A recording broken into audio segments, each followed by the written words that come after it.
Liftoff will start in T-minus 10 seconds. 10, 9, 8, 7, 6, 5, 4, 3, 2, 1. We have ignition. It's time! 17 seconds from Game 7 or from championship number 6. Open. Chicago with the lead. Harper got a piece of it. It comes off.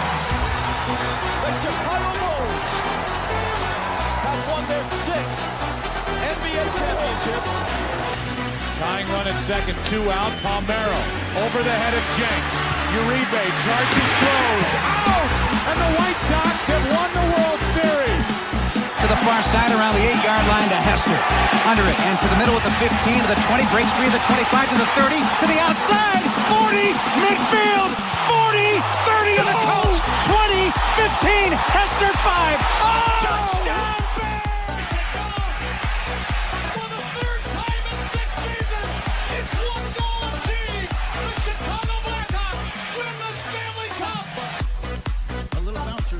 Toward Bryant. He will glove it in front of Rizzo. It's in time. And the Chicago Cubs win the World Series.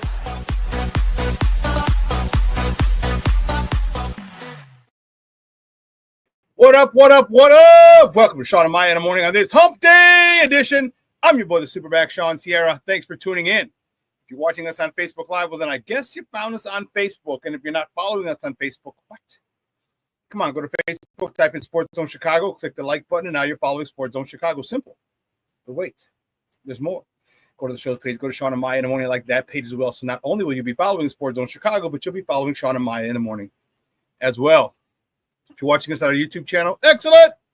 And if you're not subscribed to our YouTube channel, for real, come on, guys, go to YouTube, type in Sports Zone Chicago, click the subscribe button, but also click the notification button. That's the little bell that's next to it. And that'll let you know anytime a show from Sports Zone Chicago is going live. Get it? Got it? Good. Now, if you're watching this on our mobile app, come on, baby. Don't tell me you didn't know we had a mobile app. You guys got to keep up with the Joneses and them. Come on now.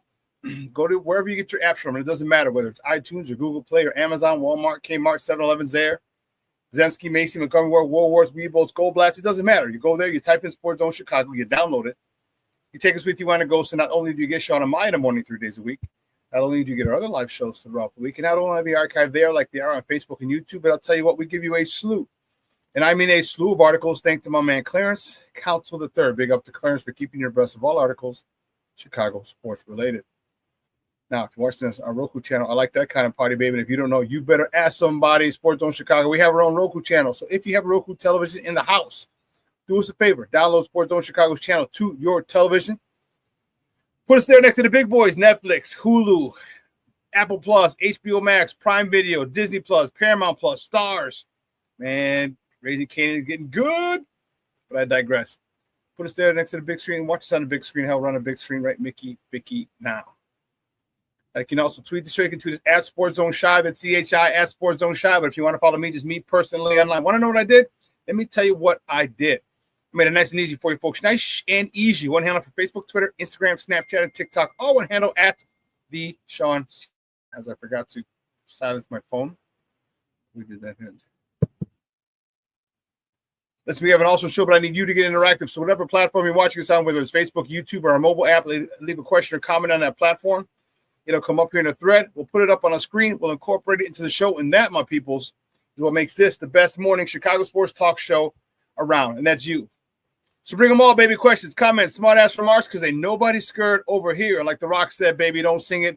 Just bring it. Man, the chat is jumping like crazy this morning. Lord, have mercy. Mercy. To borrow a whole hawkism. Our girl Yvette Lee jumping in early. She says, happy hump day, y'all. I'm not going to put up her next post because that's just silliness. It's crazy. Our girl Patty Lara checking in. Good morning. She's top of the morning to you. All right, good morning, Theo Shaw. So she's got Jeremiah with her. Jeremiah, what's up, mijo? Mr. Shorty is in the house. Top of the morning to you, he says. Thank you, sir, for tuning in. I appreciate it. I appreciate it. Cornelius Squalls in the house. What up? What up? Sports owners. He says, I like it. I like it a lot. Michelle Walls in the Mickey Ficky house says, happy morning. Happy hump day. See red. You're damn right, baby. Bulls. Bulls. Bulls. Bulls. All right, stop this blasphemy on here. Cornelius says, morning event. How about them Cubs? Stop it. Stop it. Stop that nonsense. I need to hear that. My man Armando Emeterio Lala Jr.'s in the house. What's up, Junior? What's up, brother? How you doing? Hope all is well. My man Rick Gonzalez is in the house. Good morning, Shawn. LFG, let's go. Bulls. Our socks still suck. Yes, they do. Yeah, they do. You can't catch a. Yeah, don't get me started. Don't get me started. Do not get me started. Oh, Steve-O, you're killing me, Smalls. You're killing me.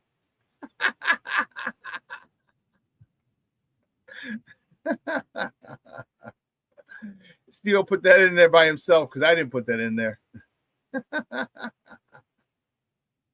Black Diamond coming in with starting some shit already. He says, yo, top of the morning to you. Go Cubs, go.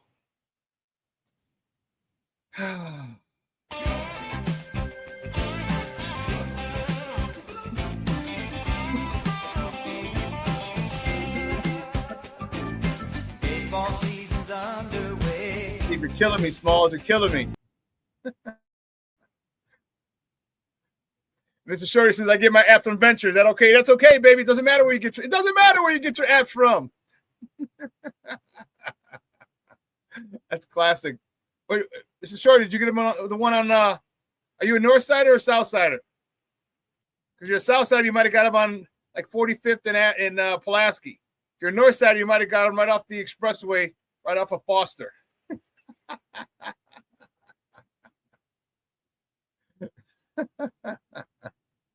Ant-Man's checking in. What's up, buddy? Thanks for tuning in, man. I appreciate you.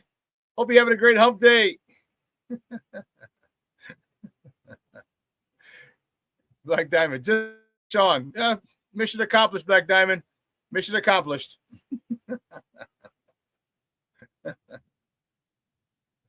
Oh, you guys are killing me, Smalls. You're killing me. A lot of pleasantries going out there. Black Diamond, Michonne, Aunt Moss, Rick Gonzalez. Yes, I know. Your ears, my ears as well are bleeding. It's like nails on a chalkboard. Like, oh my goodness, you're killing me, Small. Mr. Shirley said he was up north. So did you go to the Venture, the one on like Foster and Elston or something like that? I'm very familiar with that one. Oh, I said I grew up in Round Lake. Okay. Junior, Weebolts. Has a T at the end. Wiebold-T. Don't ask me why I remember that, dude. Don't ask me why I remember that, but I do. King Book of World checking in. What's up, Popeye? He says, salute everybody. And Shawn, man. Oh, so he said there was a Venture in Mundelein. Whoa, really? Okay. Nice little neighborhood out there. They had Ventures out that way back then.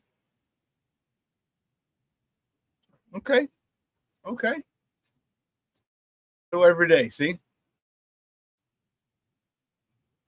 Listen, we got a great show, but I need... Oh, hold on. Let me get rid of this. I need to keep staying active. And listen, I don't know a lot about a lot, but I do know this. More of the usual suspects will chime in as the show goes on. That, my peoples, I can promise you.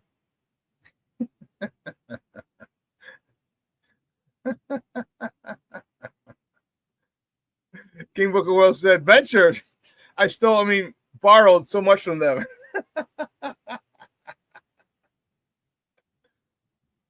Rick, wasn't there a Venture in Chicago Ridge? I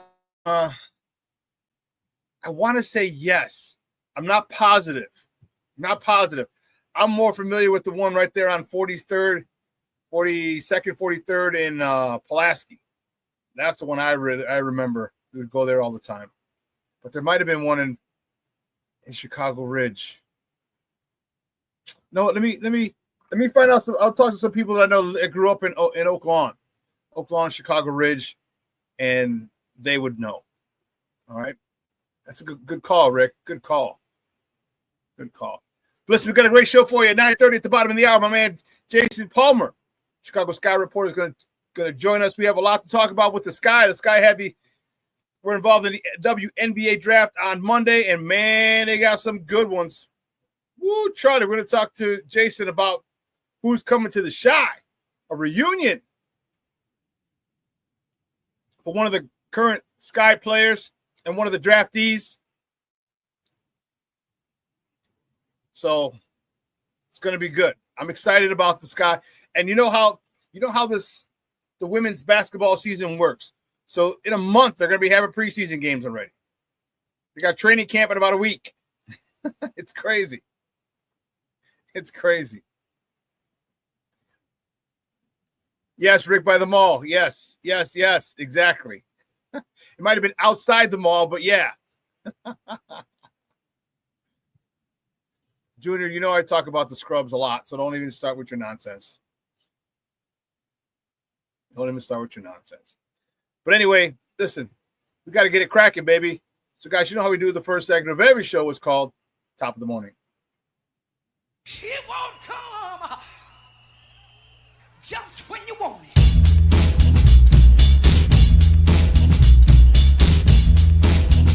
Top of the morning to you.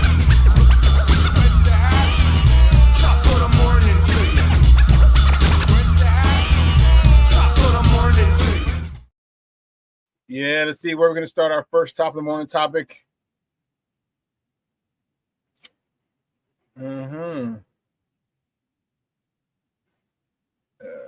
So we'll do that. Here we go. We'll start here. The good guys on the South Side. Man, that was a rough one yesterday. The good guys got their ass whooped. Whoop that trick. Whoop that trick. White Sox got blown out by the Athletics. 12-3. Shawn Burke was on a bump for the good guys. He got the collar. He got the L. He's 1-3 on the season. He went 3 1/3, 6 hits, 5 earned runs, 2 walks, 2 punch outs. Andrew Vaughn was 1 for 4. The homer, his second homer of the season, was at the bottom of the first. Drove in all 3 runs that the White Sox scored. His 8th RBI of the season. Lenine Sosa 2 for 3. Miguel Vargas 1 for 4 with a double. His 4th. Staying with the good guys, the White Sox host the Athletics, the A's again tonight at Wright Field. First pitch is at 6:40 p.m. Central. You can catch that game on Chicago Sportsnet or listen to it on their flagship station, ESPN 1000. The probables for tonight's game for the Athletics, Osvaldo Bido, he's 1-1 with a 3.00 ERA going up against Jonathan Cannon, who's on the bump for the good guys. He's 0-2 with a 5.79 ERA. Moving on to the next top of the morning topic, the Cubs. Woo, the Cubs late. They beat the Padres, hand them their first home loss of the season. Dude, the Padres just going to get rid of the Cubs because the Padres were 7-0 when they came into Wrigley last week. All right, they're one of a few teams that were undefeated. They're behind the Dodgers, only because the Dodgers have played more games. The Dodgers, I think, were 8-0, maybe 9-0. And the Padres were 7-0. They come to Wrigley, Cubs beat them. They go home. First game of the series, the Padres got them. But yesterday, the Cubs handed the Padres their first home loss of the season. They beat them 2-1 in 10 innings. Shota Imanaga, he started the game for the Northsiders. He got a no decision. 5 innings, 4 runs, 4 hits, 1 run unearned, 3 free passes, 7 punch outs. PCA had a day, 1 for 4 with a double, his 6th of the season, driving in his 9th RBI of the season. Nico Horner, 3 for 5 with a triple. His first of the season, driving in his 11th run of the season. Michael Busch was 1 for 5 with a double. His 5th. Kyle Tucker was 2 for 5. Staying with the Northsiders, the Cubs play the Padres in the rubber match of their series today. First pitch, they're at Petco Park. And first pitch is at 3:10 p.m. Central. You can catch that game on the Marquee Network or listen to it on their flagship station, 6:70 a.m. Probables for today's game for the Cubs. Matthew Boyd, as he trotted out to the mound, he's 1-1 with a 1.59 ERA, going up against Nick Pivetta, who's 2-1 with a 1.59 ERA as well. The next top of the morning topic, the Hawks. Here come the Hawks, the mighty Black Hawks. The Blackhawks ended their season yesterday with a 4-3 overtime victory over the Washington Senators. Knight stopped 34 of 37 shots. Connor Bedard lit the lamp for his 22nd and 23rd time of the season, topping his best last year, or his total last year of 22. Valeno scored his 8th goal of the season. And assisting Donato his 31st, Korchinski his first, Moore his 6th, Captain Nick Foligno his 20th. Who did I say, Steve-O? Did I say Washington Senators? Did I say Washington Senators, Steve-O? Now I'm going back to old school baseball, the Ottawa Senators. Faux pas. Pardon moi. Oh, that's crazy. The Washington Senators. That's classic. That, my friend, is classic. Well, keeping it moving tonight, baby. Yes. Oh, I didn't put it up there. Silly me. The Bulls. Only the Bulls. That's what I'm talking about, baby. The Bullies. Our Bullies take on the Miami Heat tonight at the United Center in the play-in game. Man, I'm fired up about it. Our Bulls team has been playing much better. Much better. And I like the way they're playing. They swept the season series with the Heat. Not that means anything, because it doesn't mean a damn thing. You're in the playoffs, one and done. So as soon as there we go. It's time, baby. It's time. We're in the play-in.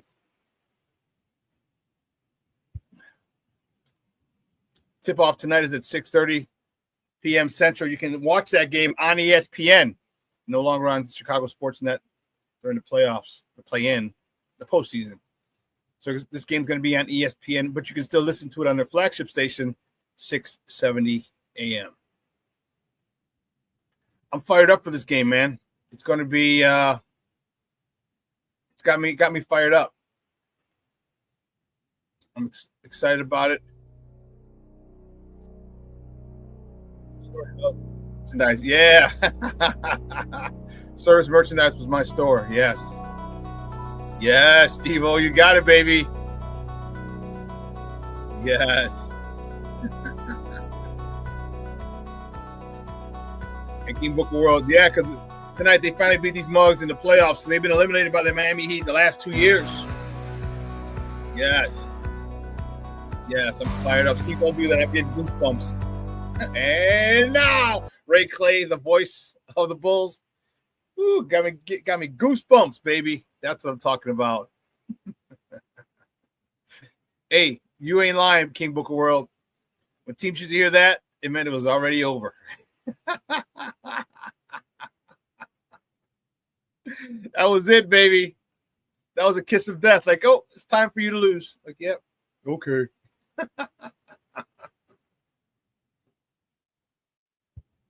Man, my goodness, those were the days, man.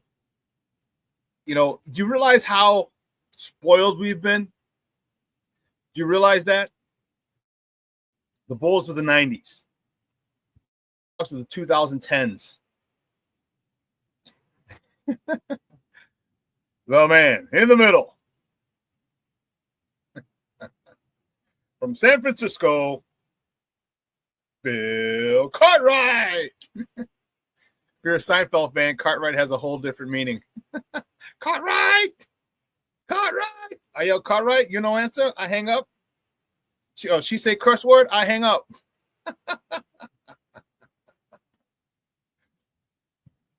Dude, you ain't lying, Junior, when the Bulls were rock stars. Dude, they stated, the Bulls, remember, they were on the forefront of this. They're on the forefront of this. They're one of the first teams to charter their own plane. They're one of the first teams to stay at 4- and 5-star hotels. Okay. So, and somehow word would always get out where the Bulls were staying. There was no social media back then, but man, word got out, and the Bulls were welcomed by throngs of people. You remember seeing them trying to get off the bus, trying to get into the Plaza Hotel in New York or the Four Seasons somewhere else, and it was just pandemonium. This is just to see them. This is not even a game. This is to see them walk into the hotel where they're going to be isolated. They're going to be isolated until game time. And people were going, they're coming out in the hundreds. Over 1,000 people to the hotels just to see the Bulls, just to see them. That's how crazy that shit was. Just to see them and take a picture or get a picture. You know, that was something. Literally rock stars. Just want to get a picture of Mike. Just want to get a picture of Rodman. Just want to get a picture of Scotty. Just a picture. All I want is a picture. Those days were insane.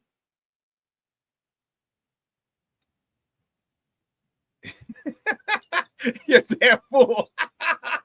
He's like Scott Burrell had groupies. Come on now. Scott Burrell.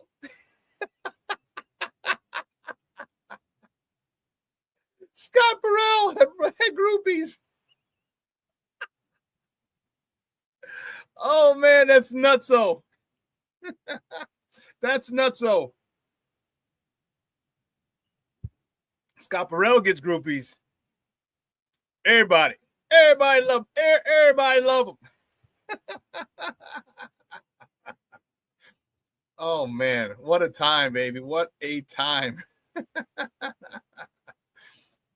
And you're right. The rallies at Grant Park were insane as well. Lord have mercy. Woo! Over 1 million people every time. Luckily, after 3, 4, 5, and 6, there wasn't as much looting because after 1 and 2, my goodness. After 1, it was nutso. After 2, it was crazy. And it's not as bad as 1, but still crazy. And after 3, there was just like, all right, there wasn't as much the last 4. But man, whoo, Charlie, those were the days. The next top of the morning topic, the sky. Excuse me while I kiss the sky. The Sky selected 5 players in the WNBA draft. Was it 5 or 4? What the hell? 1, 2, 3. It's 4. Who typed 5? Man, it's so difficult to find good help these days. Oh, I typed it. Never mind.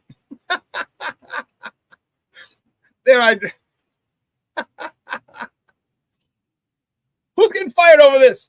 Oh, my mistake. Never mind.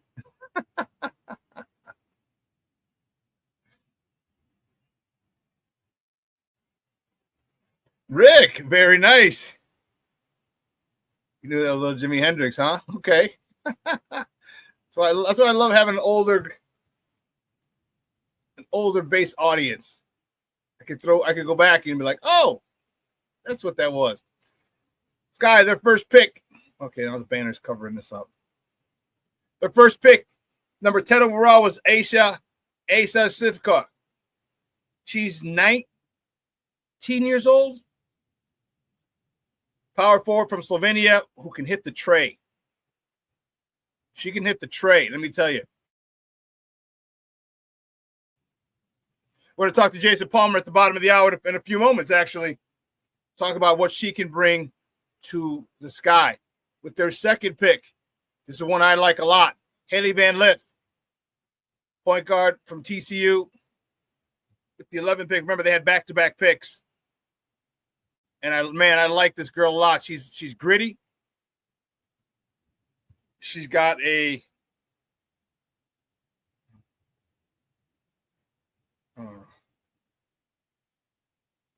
Come on, hold on. Jason.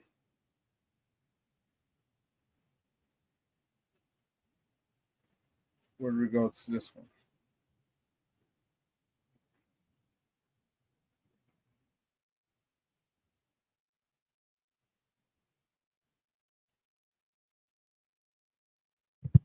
Haley Van Lith, she's a southpaw. She's a lefty. I like it. I like it a lot. She's nasty. She took 3 teams. Thank you, Transfer Portal. She took 3 teams to the Elite 8 in the last 3 years. She was teammates. So it's a reunion with her. Her and Angel Reese played together at LSU. So I think that's the year that LSU lost. Yeah, I think they won before. But anyway, Haley Van Lith she's nice. She's real nice. Woo, Charlie.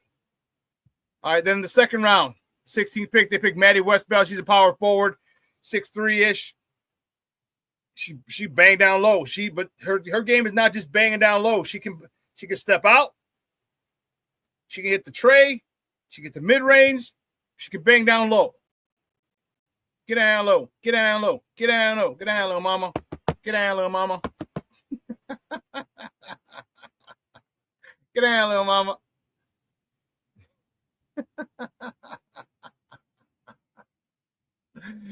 And then with their last pick, second round, number 22 pick overall, is Aisha Coulibaly. It's a shooting guard from Texas A&M.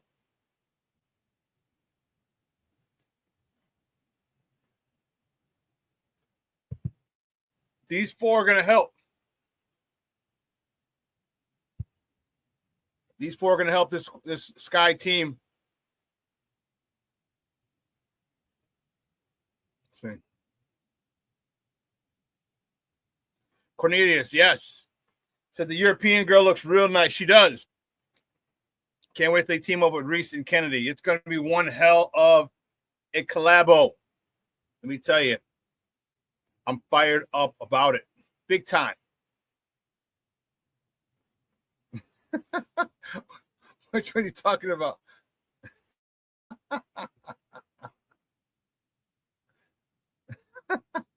You're silly, Shorty.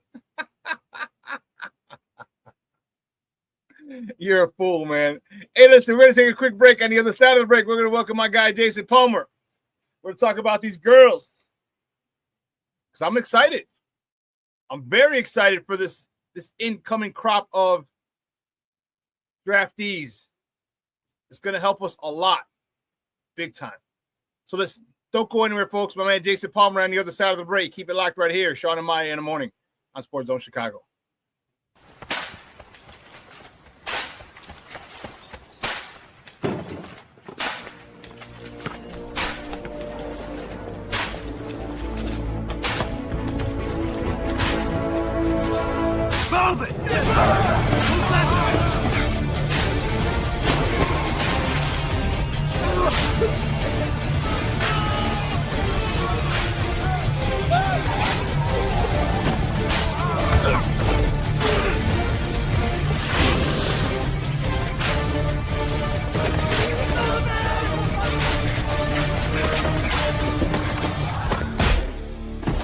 Many will hear the calling. Few will earn the title. United States Marine. The few, the proud, the Marines. Hey, it's your boy, the SuperBack, Shawn Sierra, and be sure to follow Sports Zone Chicago on all social media platforms, on Facebook, Instagram, and our Roku channel. You can find us at Sports Zone Chicago, and on Twitter, we are at Sports Zone Shy. Also, be sure to download our mobile app so you can take Sports Zone Chicago with you on the go.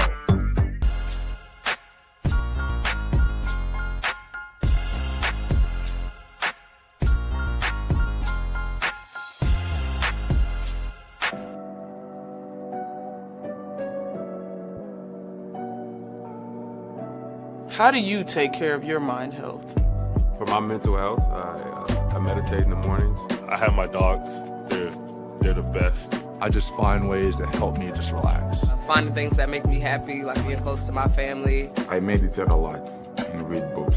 I have hobbies outside of the game. I'm able to switch off. I'm able to turn my brain off from the game of basketball. Your mind health matters. Your mind health matters. We are looking for a few heroes, mentors, trailblazers, innovators, a passion to change lives, spark curiosity, open hearts, and awaken minds, help students answer the question, who am I? This could be your calling, but this is no job. It's the journey of a lifetime. Be a hero. Be a teacher. Mental health and learning disorders don't discriminate. 17 million children and adolescents in the United States live with disorders like anxiety, depression, ADHD, and dyslexia. Less than half get the help they need to thrive. Help the Child Mind Institute change these children's lives. Visit childmind.org.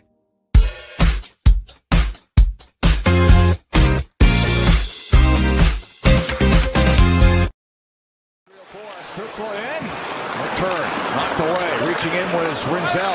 Top to the line. Picked up by Bernard.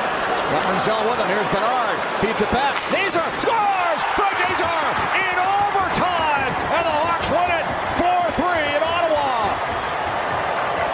Speed to catch up. There's the one-on-one play I'm talking about with Rinzel on Stutzla. A fine forward in his own right. And then Bernard comes in. But watch 91. He's going to follow it up right here. And in one quick motion, he lets that one rip. And he has scored some beautiful one-timers this season. That's a quick release, a good play in the 3-on-3, and the Hawks get their 10th road win and 25th win of the season. Good day by Connor Bedard, too, with 2 goals and 1 assist. Welcome back to Shawn and Maya in the morning on Sports Zone Chicago. Those clips courtesy of Chicago Sports Net. Those are the Blackhawks with a big 4-3 overtime victory yesterday.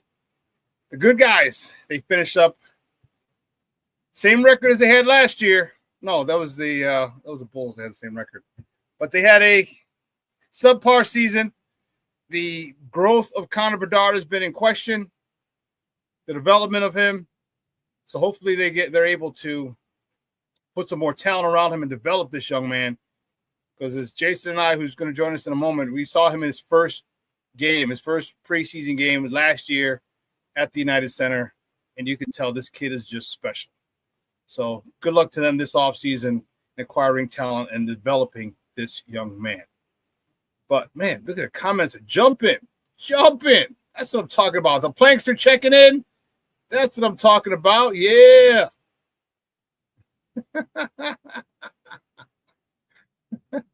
You got people acting crazy. King Booker World said, don't forget my future ex-wife, Camila Cardoso. I hear you. Black Diamond says, no, as long as you stay away from Angel. What we calling dibs? We got dibs? How we're doing?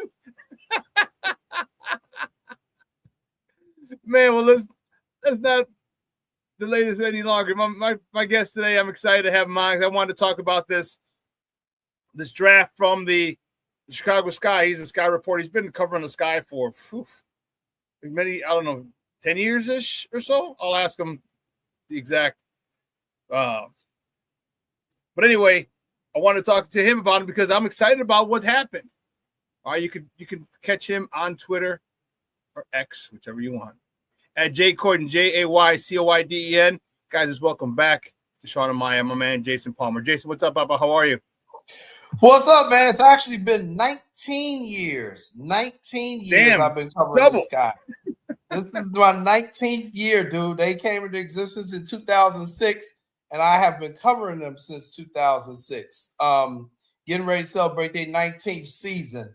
Man, woo, I don't know. Let me just say a couple comments before we get into this. First of all, I'm very excited about the Blackhawks next year, and all hockey fans should be. They got a young core. Yes. They got a young core, and they got two high first-round draft picks this year, which I don't think they need no more young people. So I think they're going to flip it into like a veteran superstar. You may see a blockbuster trade from the Blackhawks. That would be get a great. veteran superstar in here. That's what I think they really need. And more importantly, anything else, they need a damn coach. They need a coach. It's that time now where you have to transition from Dennis Savard to Joel Quenneville. That's where they are right now. They need a damn coach for real. And then you will see Connor's development along with Nazar and everybody else take to a whole nother level. Good time to be a hockey fan next season and the years to follow. So let me just say that. Second thing I want to say before we get started. All y'all dudes in the comments, slow your roll, slow your roll. First of all, Haley Van Leaf got a boyfriend, y'all. Jalen Suggs, the point guard from Orlando Magic, is her boyfriend. Been her boyfriend for about 3 years. So I don't think she's going to be on the market much longer, personally. Now, Cardoso and Angel Reese, y'all might have a shot. I'm going to give y'all a chance at that one because they single and they mingle. Trust me, I know these women. They mingle. And so I had joked on my Facebook page after this draft that there are going to be so many men at Wintrust Arena this year coming to see Haley, coming to see Angel, coming to see Cardoso. Keep on coming. They need the revenue. Y'all come on. They pretty girls and they can play. As far as you know what, Jason, that's the good part about it, about the WNBA, because for so long it was stereotyped as you know, as like a lot of butches or masculine looking men or women. Now you're getting stunners. We're talking gorgeous, beautiful women who got crazy skills, and that can only help with the marketing and the attendance and the revenue. It is. And Shawn, that's why I like coming on our podcast, because we can say this type of stuff. You're like, oh, you can't say it's politically incorrect. Look, me and Shawn are realists. A beautiful girl is going to sell cars, beer, and the WNBA. Y'all can argue this all you want. That's what's going to happen. I'm looking forward to the season, man. I think the Sky did excellent in this draft. I think what GM Jeff has done over the last couple of years has been remarkable. It's been needed. They needed to do some changes. Let me first start out by saying I think Haley Van Leef is the steal of this draft. I do too.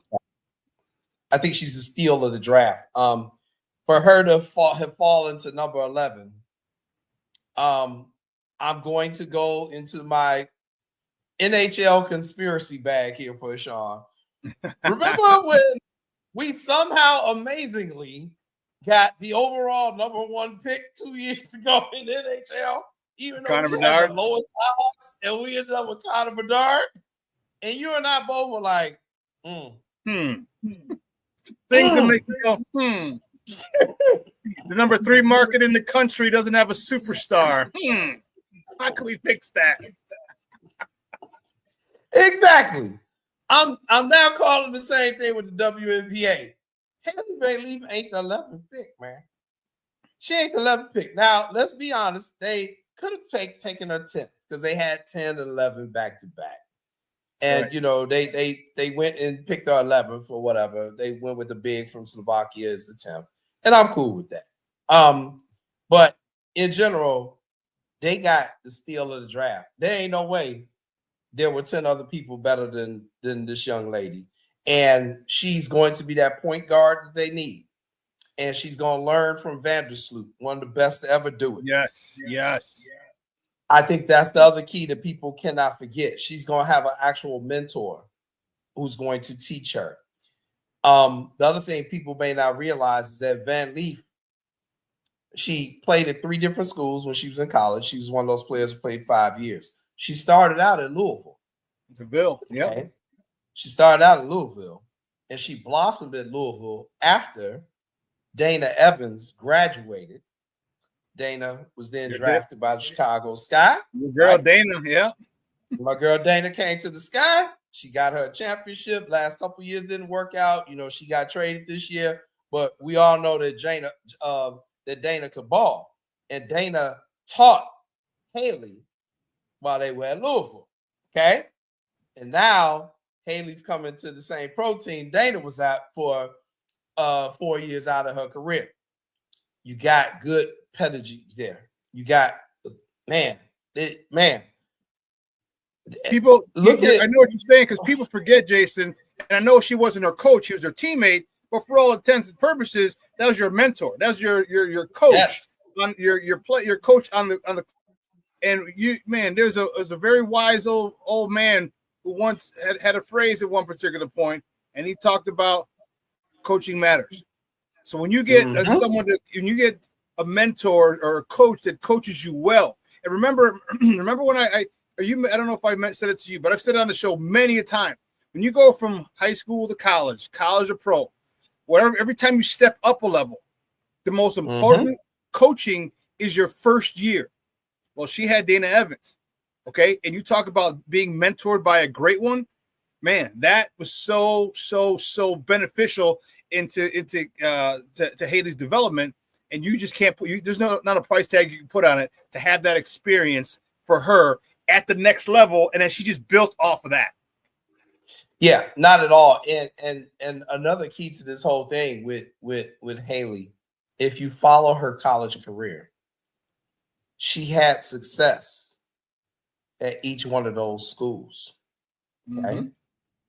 May not have got the championship, but they was always at least in the Elite Eight. She took three, the only person to take 3 schools to the Elite Eight. Yeah. Okay. And she was a point guard, which means she was the coach on the floor. Okay. Running it. She can play. This girl can flat out play. And now, you got new coaching staff in, you got a new culture in, you got Vandersloot there who's going to serve as her mentor. She's getting reunited with Angel, a former teammate. So she's going to have some comfort level there. Yeah. And she's coming to a city that is thirsty for any sort of damn success from our sports team. Any of them. Somebody win something for the love of God. Please. Yes, she's coming into the right environment right now, man. She's coming into a really good environment, and I am very happy for the Chicago Sky. This is going to be an interesting season because it's going to be development. They're going to beat some teams they shouldn't beat. They're going to lose to some teams they shouldn't lose to. But what they're going to do is establish a core. The new coach is going to establish his system, and they're going to have to buy into that system. This is going to be very interesting this year. It's going to be fun to watch them. I'm interested to see what style of play they use, because Witherspoon had her style, but her downfall was she also had her favorites, and she played a little bit too much to Kennedy Carter last year, and to Angel Reese at the detriment of the team. And we learned that in those postseason interviews with the players, and they were very candid. Very, very, very candid with the press about that. So I'm very happy to see this draft. I thought this was a great draft by GM Jeff. I call him GM Jeff. Yeah, I have to excuse me. That's how I call him. I think GM Jeff did a really good job. I think he, with all 4 of his picks, I don't think all 4 of them will make the roster. That's just how it is in the WNBA. But I think he made some really good selections. Savika, the first pick that they made, may not even play this first year. She's only 19 years old. She's playing over in Europe. Right now, it seems as though the plan is for her to stay over there and play, and then maybe join the team next year. Okay. Because think about it. What does she bring to the table, though, Jay? What does she bring to the table that would help this Sky team? This is where I see her. She's big enough to play any of the forward positions, but I can see her as like a Kevin Durant type, like in the 3 spot, because she can handle the ball and she can run the court and she can finish. She can finish better than Angel, and she's faster than Cardosa. You see what I'm saying? So she has their size, but she's got way more agility and she can finish better than Reese. So you get her out there on the run, and Reese. And the thing you think about that, and I think of, and real quick, one of the guys, and I want you to answer it. I know the answer, but one of the guys was asking about Kennedy Carter. Is she still with the team or not? Yeah, she's an unrestricted free agent. Yeah, they let her go, and I was a big fan of hers. She played a little out of control at times, but I'd rather have someone like that where I can reel in as opposed to trying to amp somebody up. I need more out of you. You know what I mean? But yeah, so here's the scoop on that. You know, when you got rid of Witherspoon, I knew Kennedy wasn't coming back. That was their girl, yeah. There you go. And the problem was that there was so much focus last year on Kennedy Carter that it took away from the development of Angel Reese. It took away from the development of Cardosa, and it caused a lot of friction in the locker room. So they had to remove that friction from the team. It has nothing to do with her talent. Sometimes things are political in sports. People got to understand that. Once in a while that happens. Right. Sometimes things are political in sports, and sometimes things have to do a lot more with chemistry, overall team chemistry, than individual talent. And I think that's what Carter was a victim of. And I think that GM Jeff has done a great job in addressing the team chemistry with this team. You see, they didn't go out and sign splashy free agents, but he went out and signed that veteran point guard that he needed because he knew the the draft was going to land him Haley Van Lee. And that's kind of a great GM, Jason, is when you when you draft or you sign people for need. You don't sign the name. You don't sign the splashy people because, oh, wow, it would be this and this person, this and this person. Does this person fit the system that you're going to run? And if they do, I'll be damned if not to take this person because someone else has a bigger name. Someone has a better resume, but they won't fit the system. And that's the most important thing for GMs. When you go and you get people, free agents or trades or drafts, you need to acquire people that fit the system you're going to run. It doesn't matter what sport it is. And Jeff's done a good job of that, getting people to fit this system. And the one thing that I love about it, and you might look forward to the season, so am I, because Tyler Marsh, the coach, has been known to be a phenomenal developer of talent.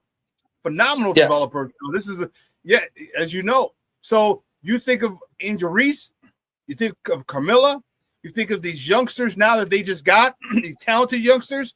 It's going to be a good time. You know what it reminds me of? Kind of like Billy Donovan when he got all these youngsters with Io, with Kobe, with Josh. The way the Bulls are playing now, they're developing them. Crazy. Now, not only do you get good players, but you develop them. I don't know if our Chicago teams understand that, but that's a novel idea for our Chicago teams. Right. And I think it's going to be interesting. If you look at what GM Jeff has done, look at the players he's drafted. Even Maddie Westbelt out of Notre Dame. She's 6'3". She's 6'3". But what else is she? She's another big. So if you notice, what they're doing is they're stacking bigs.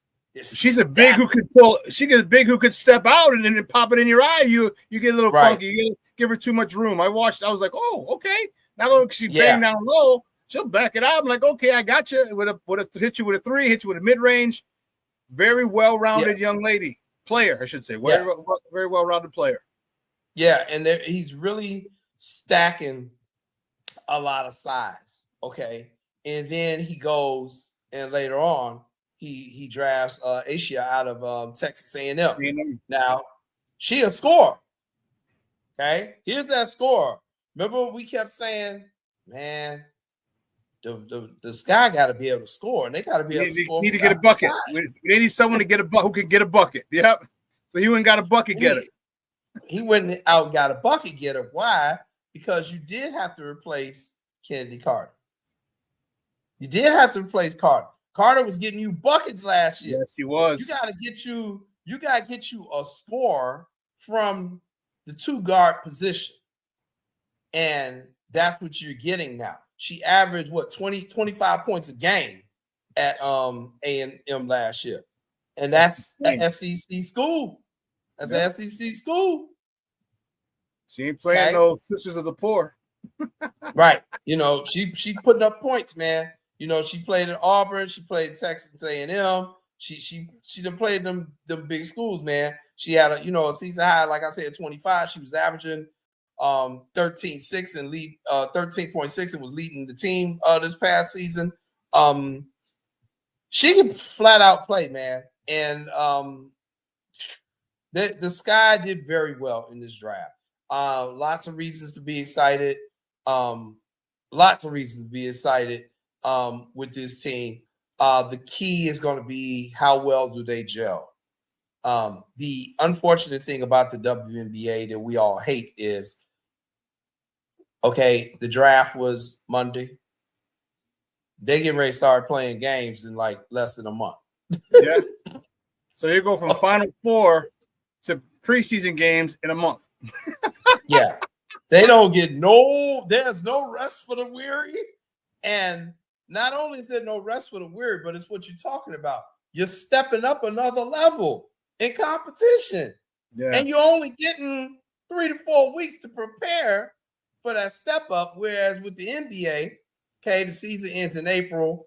The guys get a full summer of workout, training, pro-am leagues, whatever they want to do.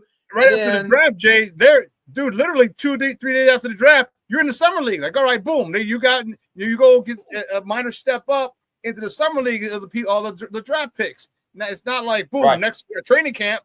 No, we're going to ease you into it because of the time frame. Now you step up. You got a summer league, and then it goes on. It would be very helpful but you can't do that with the women because you're not going to put them in the fall against the NBA. There's no way you can do that. No. Right. And so that's what puts them at a disadvantage. They don't have a chance for their bodies to develop to the pro game, to build their bodies up. I think that was the main thing that hurt Cardoso last year. My man on the comments, that's his future wife. Okay, I get it. Your future wife last year, she didn't have a chance to get in that weight room. She didn't have a chance to get in shape. She was out of shape. She would get tired, which is why her minutes were limited. Also, remember Cardoso got injured early in the season last year, which caused her to miss some games. So that hurt her development. She's played in China this year. I've heard nothing but great things about her game being developed. Be interested to see what Angel can do. She's got to be able to develop. She's got to hit her damn layups. I'm sorry. I'm an Angel fan, but she's missing too many easy shots. This is going to be a really interesting team. They're going to be fun to watch, but look for the development to really take a jump next year. After all these players have now had 1 or 2 years in the league under their belt, they'll all still be under contract.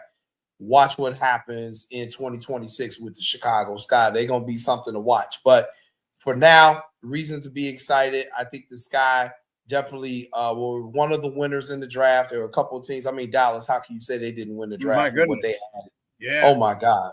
Look what they added to go along with what they going to be. Woo! They're going to be fun to watch, too. Lots of fun things coming with Chicago and the Sky, though. We are looking forward to our interviews with Haley Van Leith and the other draft picks. I haven't gotten my email invitation yet. I'm expecting that today. We'll probably be doing interviews with them either tomorrow or I don't think they'll do Friday because it is Good Friday, but we'll see. I'll be there covering it. I'm looking forward to interviewing these new rookies, hearing their thoughts on why they think they can make this team and what they think they're going to be able to bring.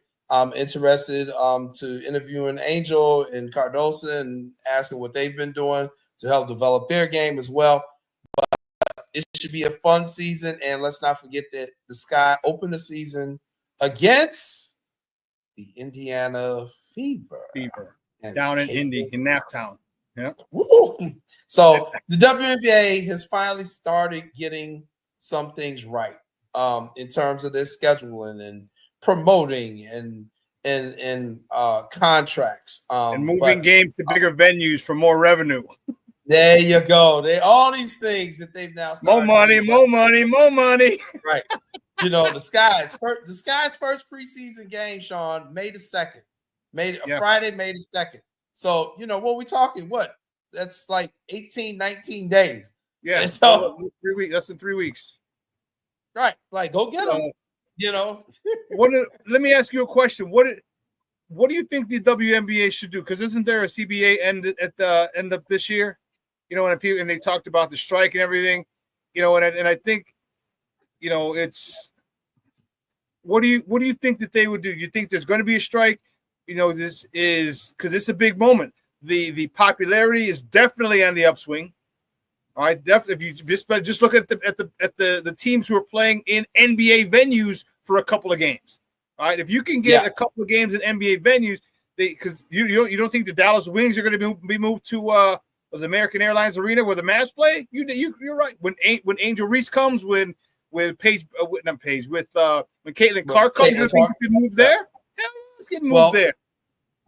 Right. So these are the things that we've been talking about for years. They've done it. I think what they have to do though is also not try to move too fast on some of those moves. Exactly. They have to get sustained, consistent attendance. Right now, you can do that when Caitlin Clark come to town.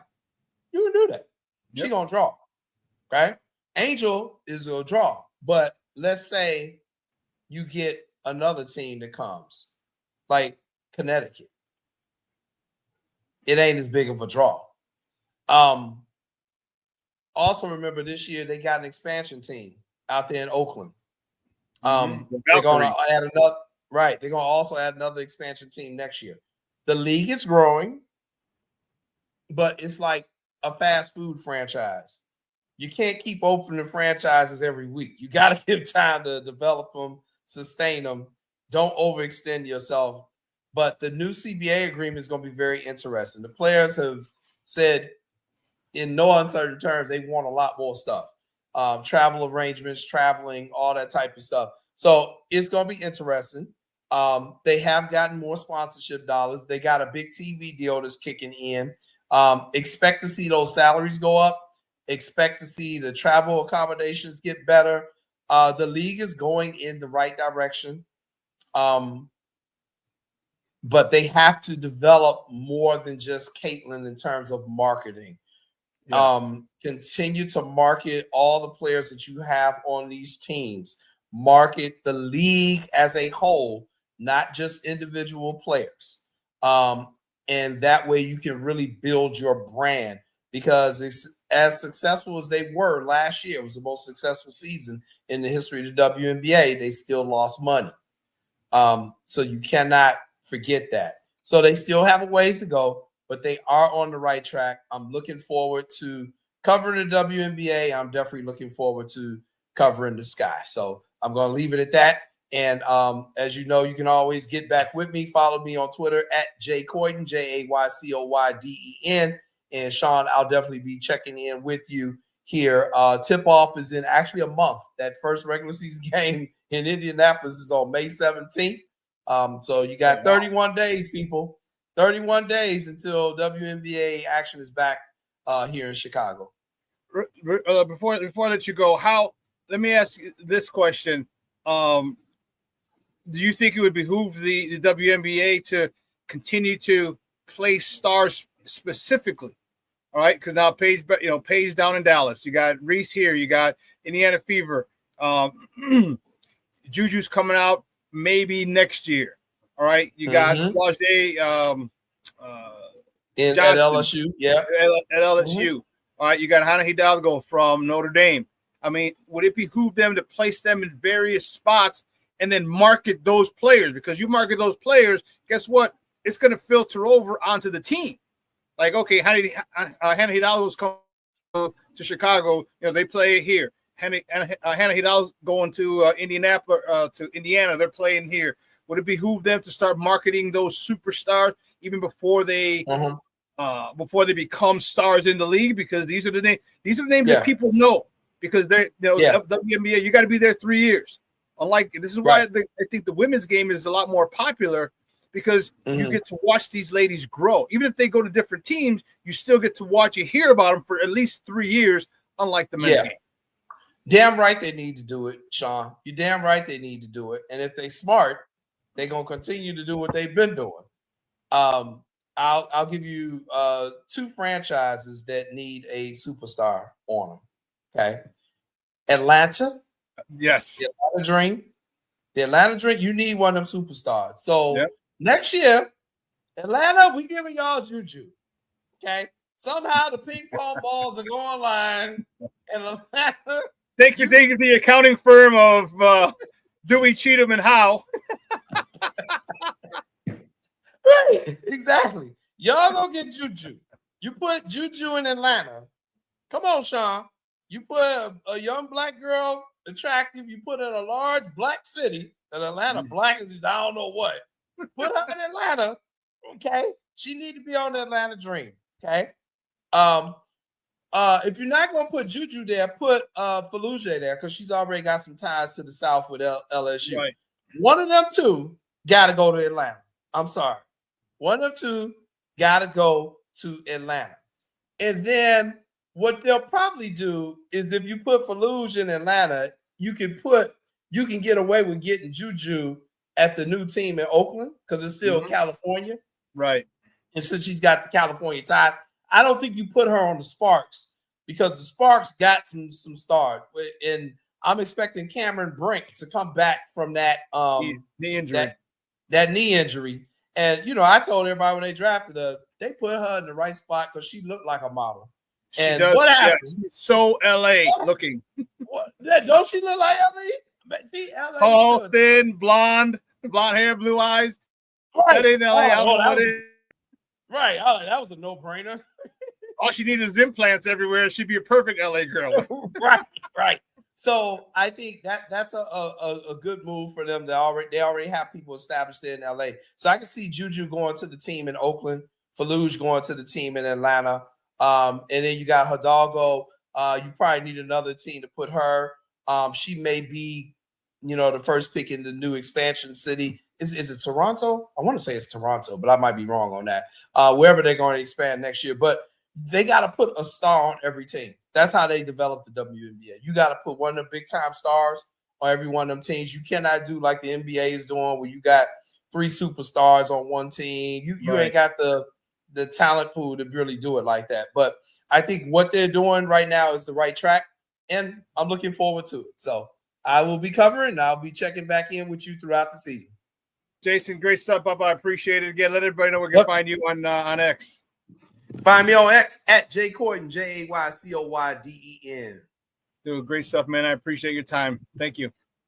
Peace. Guys, that's Jason Palmer. 19 years covering the Chicago Sky. Great stuff, man. I appreciate Jason's time. Good. Man, I'm looking forward to it, baby. Looking forward to it. But we're going to take on the other side of the break. We're going to see red, baby. See red. We're talking about the Bullies. Bullies as they host the Miami Heat in the play-in game for the 3rd year in a row. Man, I'm fired up about this. I'm looking forward to the Bullies tonight. Can't wait to watch it. Am I going to watch it at home? Am I going to go to the cigar lounge across the street? Am I going to go to a sports bar? Anyone want to have me over? Have a little drinky drink? Well, no, we got to figure that out. But listen, we got Bulls talk coming up next, so don't go anywhere. Keep it locked right here. Shawn and Maya in the morning on Sports Zone Chicago. Hey, it's your boy, the SuperBack, Shawn Sierra, and be sure to follow Sports Zone Chicago on all social media platforms, on Facebook, Instagram, and our Roku channel. You can find us at Sports Zone Chicago, and on Twitter, we are at Sports Zone Shy. Also, be sure to download our mobile app so you can take Sports Zone Chicago with you on the go. Time out. How are you feeling right now? Happy? Excited? Angry? Overwhelmed? One of the best things you can do for your mind health is to name what you're feeling. It can sharpen your awareness and help you talk about your feelings with someone you trust. Here are 3 questions to ask yourself. Where are your thoughts right now? In the past, the present, the future? Do you notice any sensations in your body? Is your heart beating fast? Is there a flutter in your stomach? Or are you fully relaxed? What do you need right now? Time with others? Time to yourself? Remember, there's power in this awareness. So find ways to identify what you're feeling today.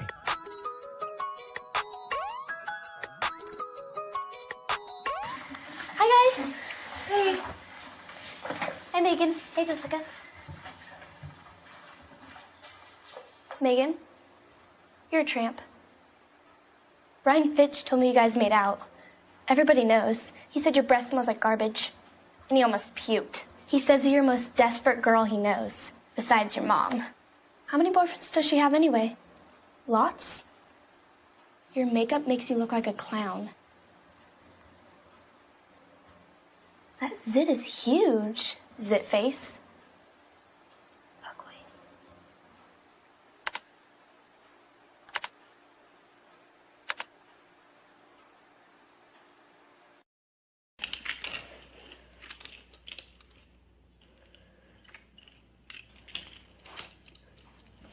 Hey, bud, what you doing? I'm playing with cars. Cars? Can you show me what a car does?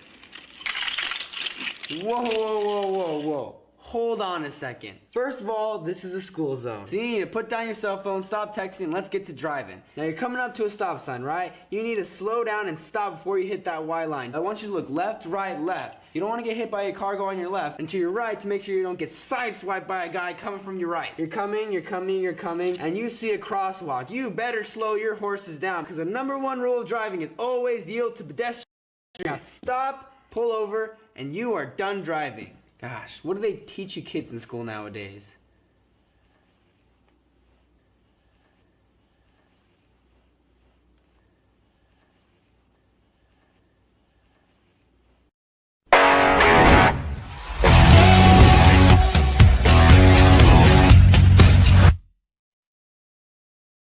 A lot of good players, and then they got better players in, and they got outstanding on defense. This is going to be intercepted by the rookie Gordon. Kyler Gordon just runs out of gas. Yannick Ngakoue just limped off the field for the Bears. This one is intercepted by Chicago. And Justin Jones, number 93, looked like he was going to have a highlight reel on that play. But, man, Kyler Gordon makes the big stop on 2nd down, and then right there to make a play on the deflection. Murray gets the shotgun snap and the handoff to Connor, and nothing doing again. Boy, Kyler Gordon, what a tackle. They're going to try to steal one. 4th and 17. Heineke with the flip, spins away, throws across the body. It's intercepted by Kyler Gordon. Welcome back to Shawn and Maya in the morning on Sports Zone Chicago. Those clips courtesy of CBS and Fox. A couple other those 2 outlets. Appreciate those clips. Kyler Gordon hit the bag, baby. He got the bag, baby. We talked about it the other day. I am fired up about it. Wow. 3 years, $40 million, 31.25 million guaranteed. His first, Ryan Pohl's first draft pick. You know what was not really weird, but it was interesting because there was a lot of talk about this is what we're trying to deal with. All right, this is what we're trying to deal with. The last couple of GMs,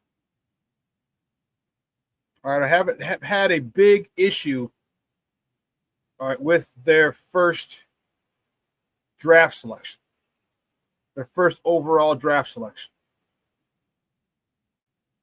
Look at this. This is telling. This is telling. All right. This is from Mark Potash, who used to work at the Chicago Sun-Times. He's the first Bears GM or VP of player personnel to he should have put not sign, but to re-sign his initial draft pick, since Dave Wanstead and Rod Graves drafted Curtis Conway in '93. Wow. Rod Graves was the director of player personnel that didn't want to give me a shot.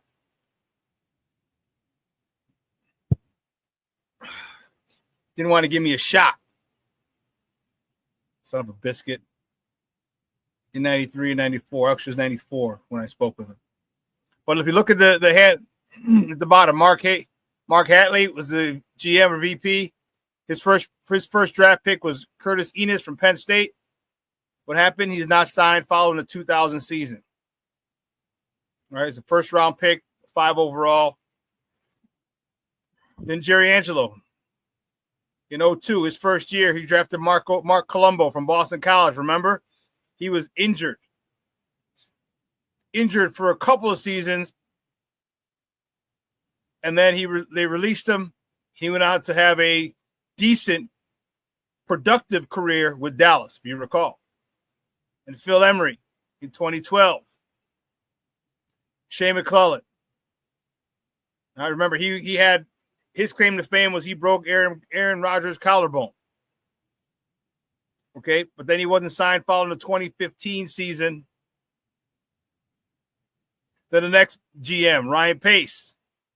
His first draft pick was Kevin White. We all know how that was just horrible. He was released after the 2018 season. Crazy. And then Ryan Poles, Kyler Gordon. Mind you, all of those were first-round picks. Curtis Eden's first round pick, 5th overall. Mark Colombo was the 29th overall pick. Shea McClellan, first round, the 19th overall first pick. And Kevin White, the first round, 7th overall pick. Kyler Gordon was the second round, 39th overall pick. He was re-signed. So we've had problems. GMs have had problems, and it's good to see that this first draft pick of Ryan Poles, and it wasn't just, let me do it because he's my guy. He's one of the best. He's probably in the top 2. I said 3 last time, but he's probably in the top 2. And I can give you a strong argument for him not even being number 2. And I'm talking slot corners in the NFL. In the NFL. So great stuff for him. I'm happy for him. Now, as I said on Monday, we just need Tyreek Stevenson to step his game up, because that would be one hell of a secondary. One hell of a secondary. Rick said, I thought Enos was going to be Bettis like. Boy, I was wrong. You and a whole bunch of other people, Rick. You and a whole bunch of other people are wrong on him. You see, yes, with a record like that, no wonder the Bears rarely made the playoffs. Like, how do you keep missing on these people? How do you keep missing on your first round draft picks? You have to wonder, and let's not get it twisted. There were other. Let's look at this real quick. Let's not forget Jerry Angelo picked Devin Hester. Okay? Jerry Angelo picked Devin Hester. So, yes, you find diamonds in the rough, but you just cannot miss on first-round picks. You just can't continue to do that. And that's exactly why, Cornelius, that's why we sucked, because you miss on first-round picks.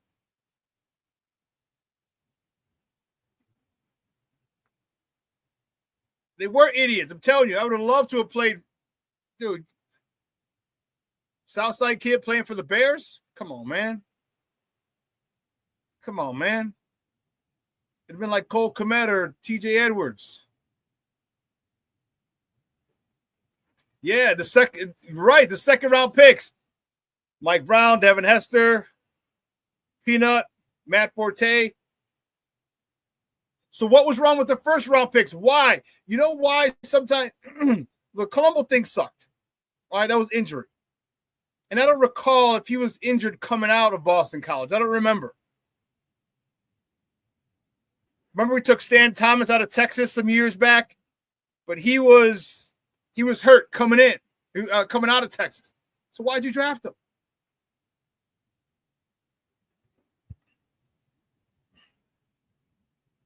I couldn't agree with you more. King Booker World. Actually, it might set you back longer than that because you're expecting this first rounder to start. You're expecting him to be there for 4 to 5 years. Now 5. Gabe Karimi. Yeah, I don't know if he was a first round pick, but I know who you're talking about. Yeah. And it's unfortunate, man. It's unfortunate that they've been unable to do that. If you look, if you're able to hit on your first round picks, think of all the money you save. Because you're locked in to 4 years, or now it's 5 years after the last CBA.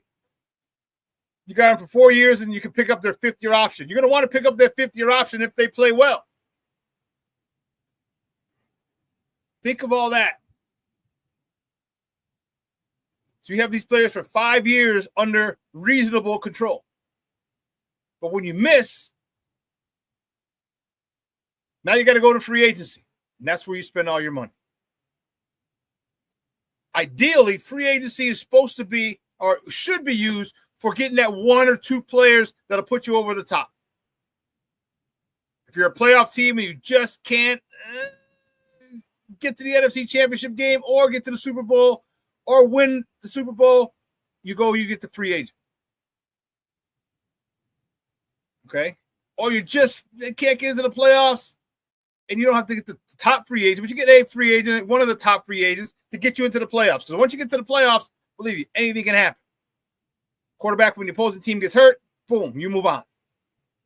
The ball bounces a weird way on a final play or a couple plays, you move on.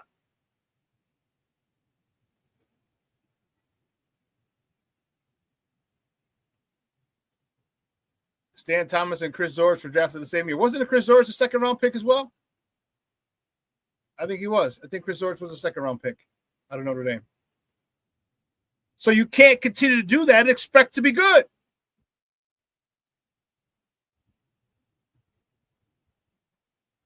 What the hell is that? Oh, a guy on the roof. I'm like, what the hell? Like, who the hell's on the roof? Like, why is someone walking on the roof? I'm checking the roofs and things. Our HOA probably brought them out. But that's one of the reasons you got to hit on your draft picks. And I don't understand.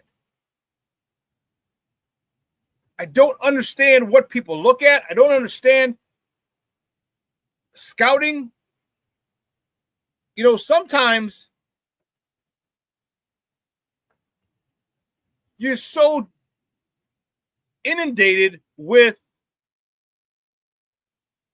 information, it's overkill. Watch the tape. Simple. Just watch the tape. Watch the tape. Who is he playing against? What level of competition is this guy playing against? And how well does he do? Who's your daddy and what does he do? Who's your daddy and what does he do? Who knows what movie that's from?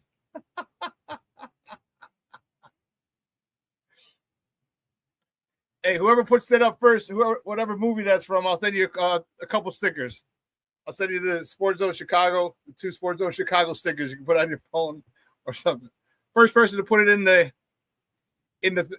chat. James Ford checking in. What's up, Papa? Good morning.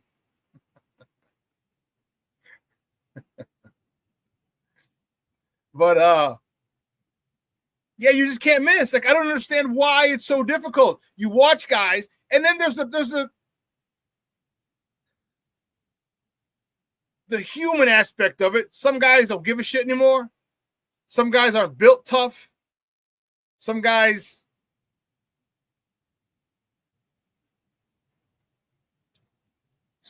are just soft. They don't have that work ethic. Some guys get along on talent and talent alone.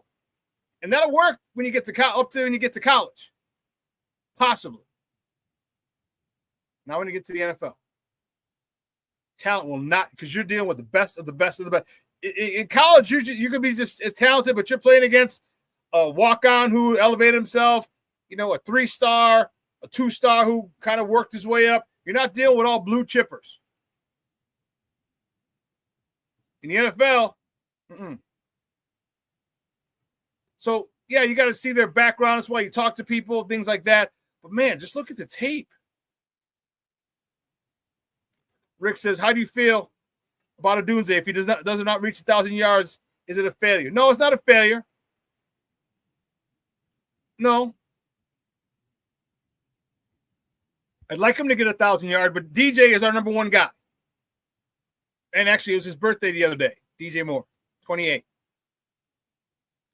DJ is our guy. Now, if both of those guys can get 1,000, ooh, Charlie, I'll be happy as a pig and slop. I'd like for both of them to get 1,000. I would love it. But if he gets 875, you know what I mean, Rick? Is that a failure? No, because he's got a true number one on the other side of him. I think Rome can be a true number one. And I think that's the great part about it. Is like you got two guys, two number ones. You had three last year with Keenan Allen, but you got two true number one players. Remember, Rome Odunze led NCAA, all of NCAA in receiving yards his senior year. He's a baller. So is DJ Moore. So Caleb's got to find the open guy and not force feed it to Rome. I agree. I think it's addition by subtraction, Rick. No Keenan Allen, so they should both reach it. I think they should. If he doesn't, Rick, I have to see how close he was to it. And, you know, a couple plays here, a couple plays there. But I think I'd love for both of them to have 1,200 yards. 12 and 11. DJ 12 or 13. Rome 1,100 yards. That'd be dope. And we've been a heck of a lot of games. I'll tell you that. That's for sure. We'd win a heck of a lot of games.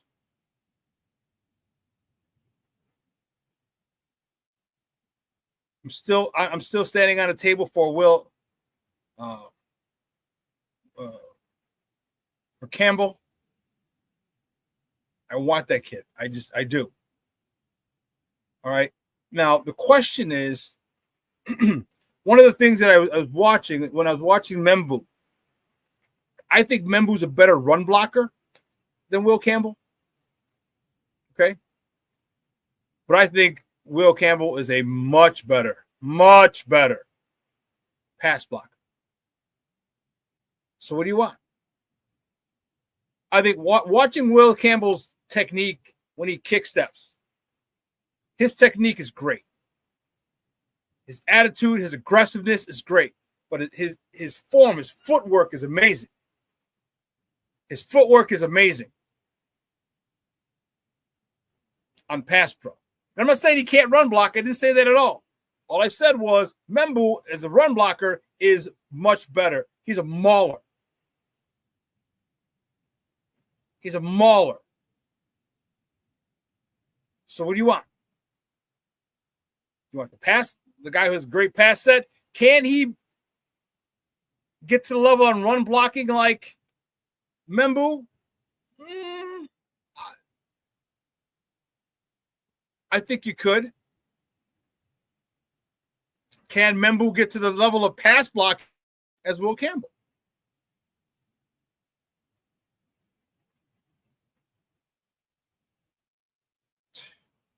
I don't know. Now, mind you, Mizzou that's an SEC school as well. So they're both playing against top talent, against guys who are going to play on Sundays. So I don't know.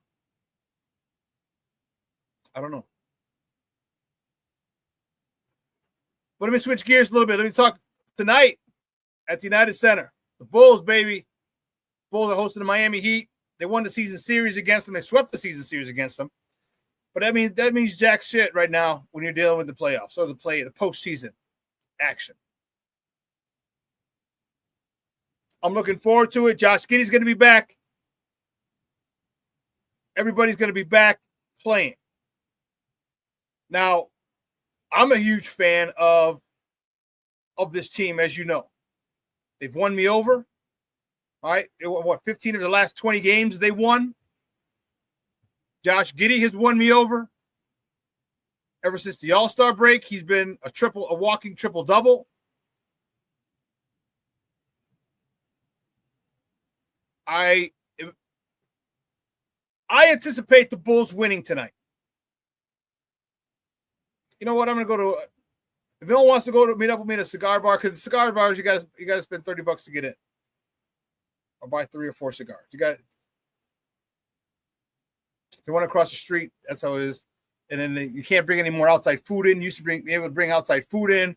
Now they have a deal with a couple restaurants, and you can order from them, and they'll bring it right to you. So who knows? But I'm gonna go check that game out at a sports bar.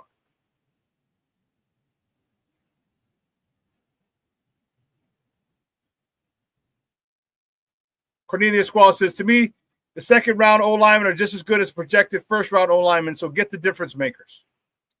Okay.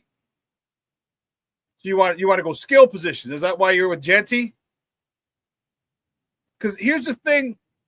Here's the one thing that people are forgetting.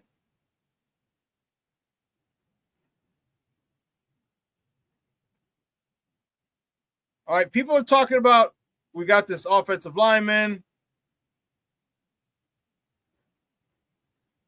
We got it. Do you realize Drew Dolman was a 4th-round pick?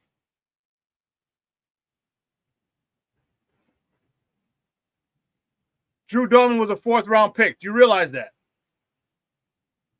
Joe Tunney is a 3rd-round pick.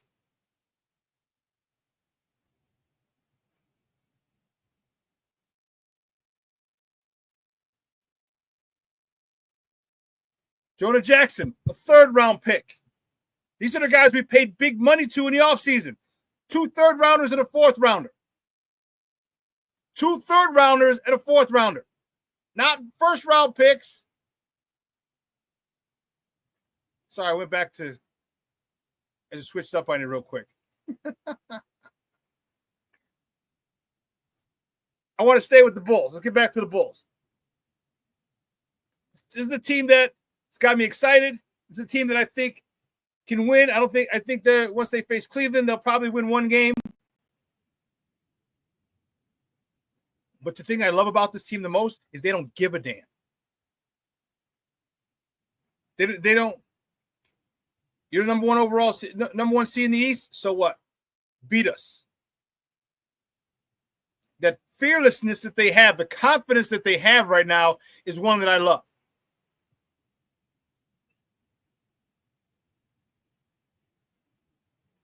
The confidence that I have in this team is something I haven't had in quite a while.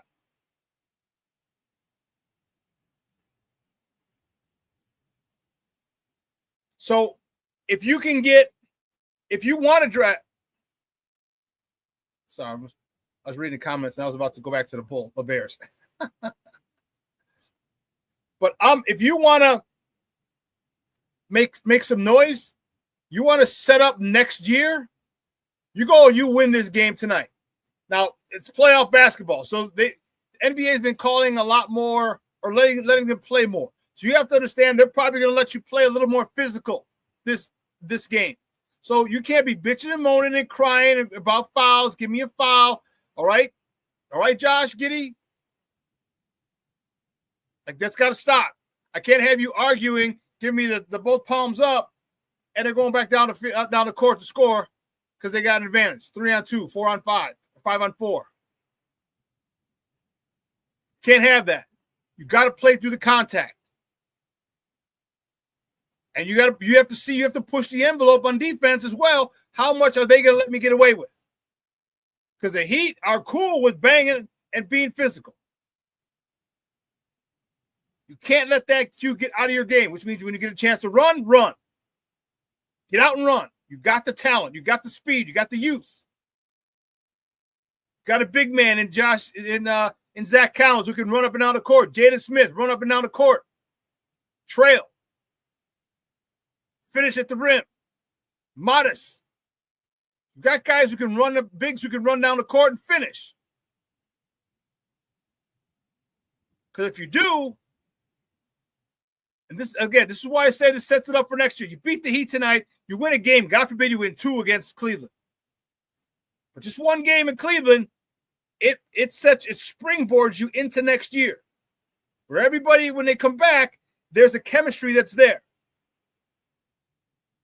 Plus a draft pick, maybe a free agent. But this core is growing up before our eyes. Josh Giddey's 22 years old. He's not even close to his prime yet. You got to get to 25, 26 before he's in his prime. Kobe White is in his prime. Ayo's got to get back coming off the injury.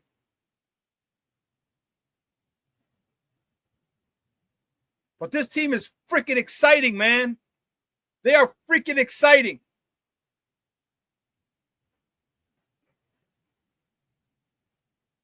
Billy, and I know King Booker wasn't a big Billy fan. A couple other people weren't a big Billy fan. I've always been a Billy fan. I've always known him to be a good developer ever since he was in Florida.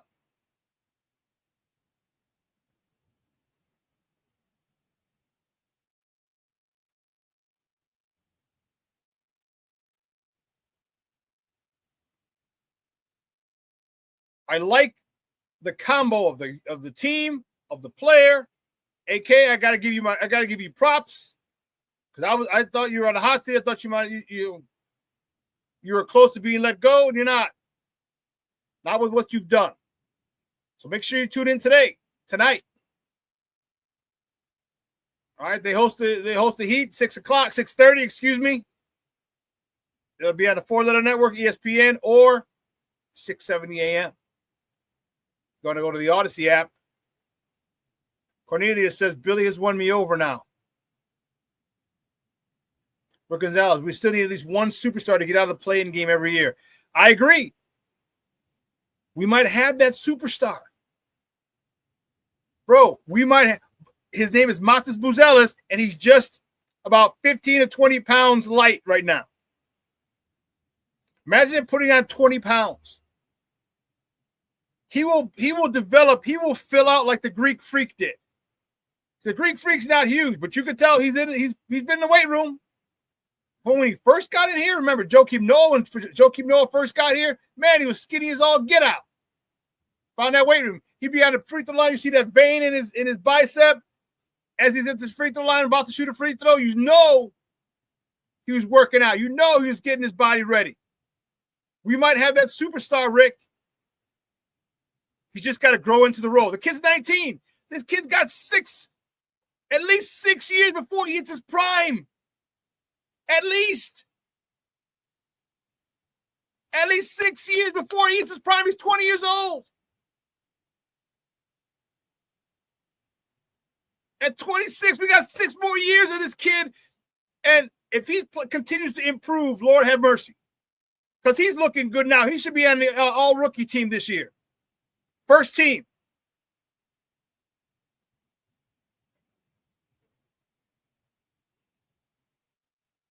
Black Diamond, I got to give Billy credit. King Booker World, the man is coaching his ass off. Much respect to Billy D.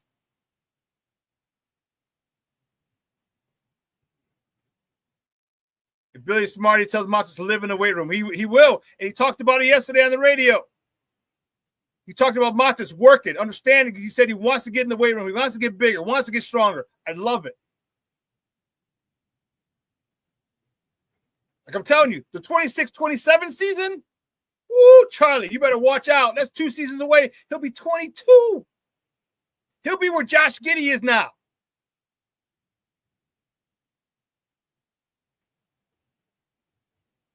But remember, I always tell you, be present. Be where your feet are at. Be present.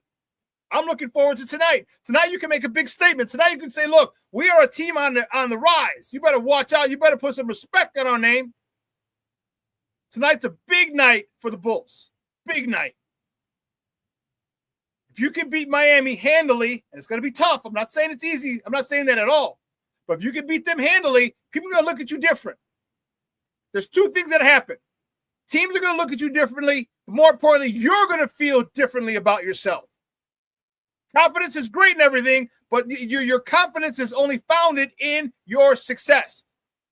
Otherwise, it's just faith and belief that you're good. No. You're good in the regular season. You finished up 15 of your last 20 games you won. That's giving you confidence. Now is when the big boys step up. People, your legacies are made in the postseason. Here's where you can start to build your legacy and your reputation as a team, as individuals in the postseason. What if Kobe decides to go off for 30? What if Josh gets another triple-double? What if Montes gets 15 and 8? Vooch, 20 and 10. Guess what? That confidence that you've built in the regular season all the way up to on Sunday,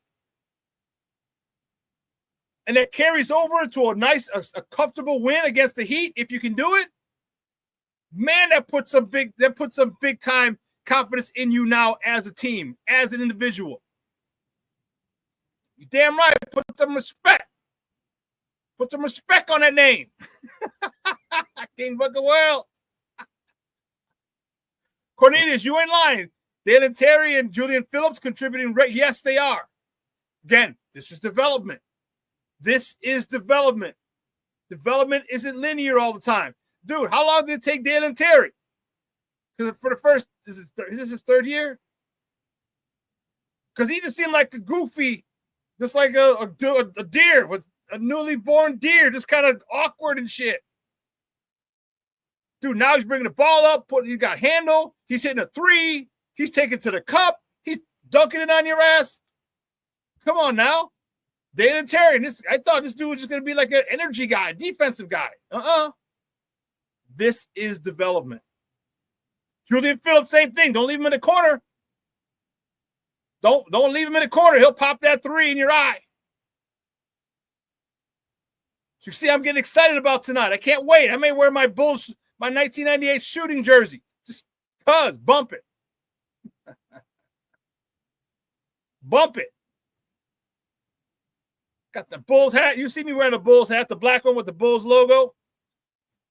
Rock that bad boy tonight. It's going to be fun. That's going to be fun. I'm telling you, sometimes all a player needs is a change of scenery. And a coach who understands what you do well, and they ask you to continue to do it, and they don't ask you to do the shit you're not good at. As I said with Jason, a very wise man once said, coaching matters. Hashtag coaching matters.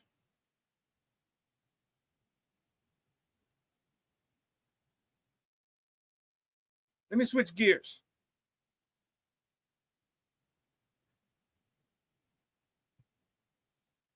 Remember I told you the Cubs should the Cubs should handily win the NL Central, right? One of the things that I said, along with the White Sox, I think they need to master the fundamentals. Get in the fundamentals, be fundamentally sound. So what did they do yesterday? Because let's not forget, the Cubs led the majors. I'm not sure if they're still leading. Led the majors in stolen bases. They had 25 homers and 25 stolen bases in their first 18 games. The first time it's ever happened. Talk about fundamentals, stealing bases. What did they do yesterday? Drag bunt for a run.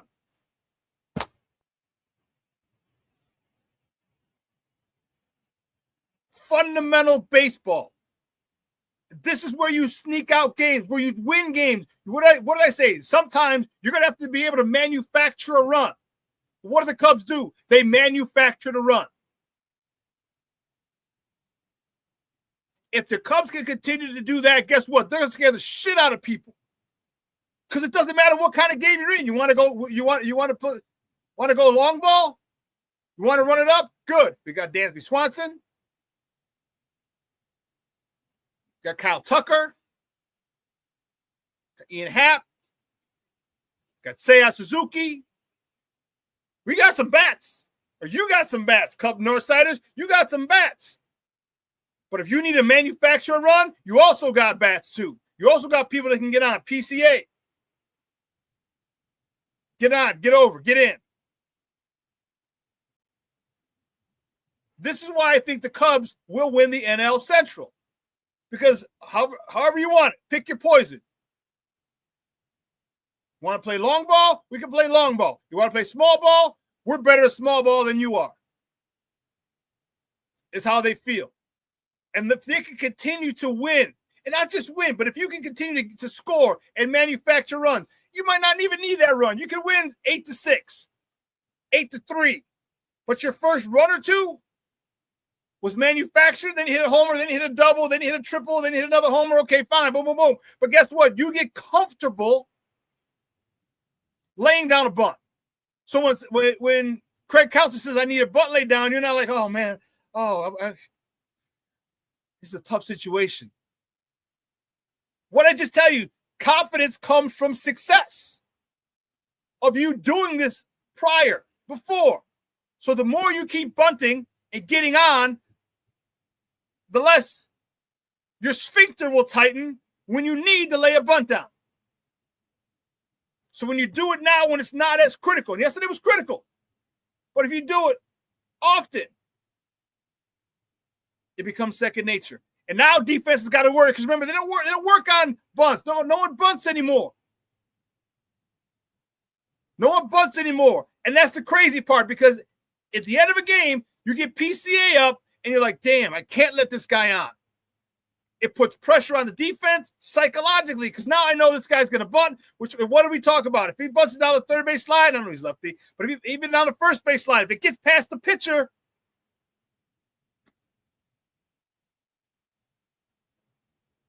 If it gets past the pitcher, who's at first? Is the second baseman going to make it? Is the pitcher going to make it over to first before I get there? We know PCA can fly. So now that puts added pressure on the first baseman if the bunt gets past the pitcher, or puts added pressure on the pitcher if the ball stops just past him and he's got to get it because he sees the guy right in front of him flying down the line. Great win by the Cubs yesterday. Tell you, San Diego don't want to see these guys anymore. Undefeated last week. Cubs gave them their first loss. Yesterday, they gave them their first home loss. They were still undefeated at home until yesterday. Took them to extras. This is winning baseball. And I know they're not 13-1, 13-2. It doesn't matter. Fact of the matter is you're winning games in difficult situations. It's extra innings that you won the game. You start winning a lot of close games. What I just tell you, confidence comes from success. You start winning close games. You're not worried about 1-0 games, 2-1 games, 3-2 games. You're not worried about it because you know you can succeed because you've done it in the past. It sucks what happened to Justin Steele. You got to have guys who can step up. I know it took us a big blow to you guys. But now you got to have guys who step up. And here's the thing: when you understand as a pitcher that you guys can manufacture runs, man, it gives you a lot more freedom to pitch. You're not worried if I give up a home run. Oh man, now we're down. No, I'm not worried about it. My guys will get out, get them on, get them over, get them in.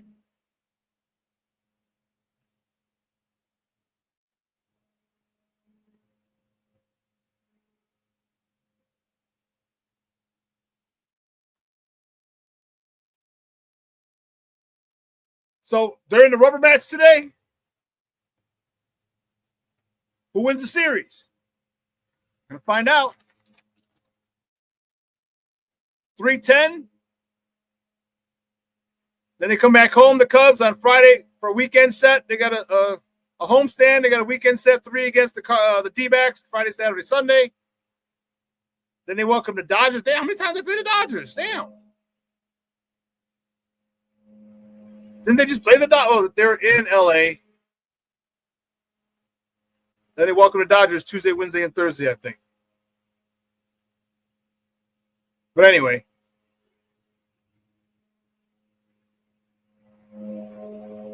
You're sitting good, sitting pretty. You take this one from the Padres, you win the series. Okay. So Cub fans, you have a lot to be excited about. If they continue to play fundamental baseball, I told you they're going to win a lot more games than they should. They're going to win a lot more games than people give them credit for, or Pacoda gave them credit for. Because you stress the defense. Stressing the defense is vital. Sorry, I decided to do landscaping outside my window. They're walking on the roof, blowing whatever the hell, leaves and all this other shit outside my window. Sorry if you can hear it in the background.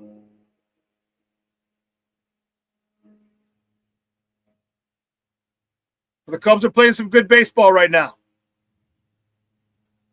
Playing some good baseball against some good teams.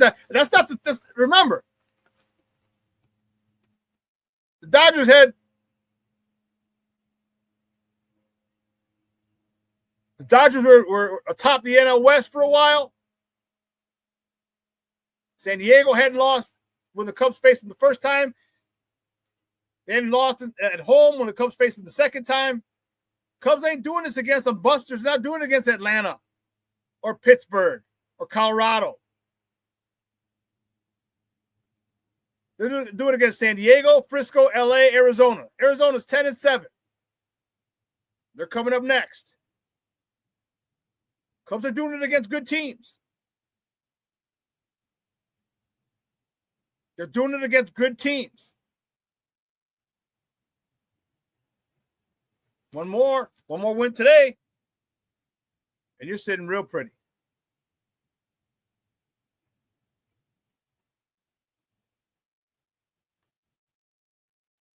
You know, you got to have a little better defense, though. You saw what Manny Machado did yesterday. 2 fly balls that were dropped, 2 foul balls that were dropped. Allowed him to hit a home run. Fouled it off, and this is crazy. This was crazy.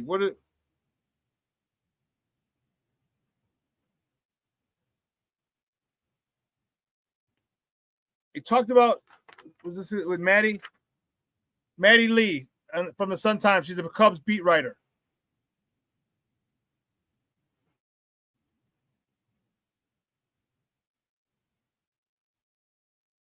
She's talked about, what was it?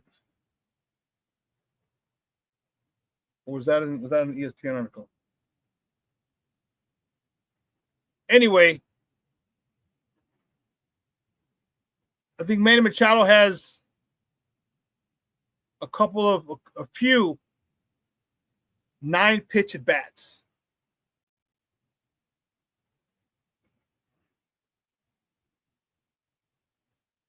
That's a hitter. 9-pitch at bats. That's something. That's crazy. That's staying alive.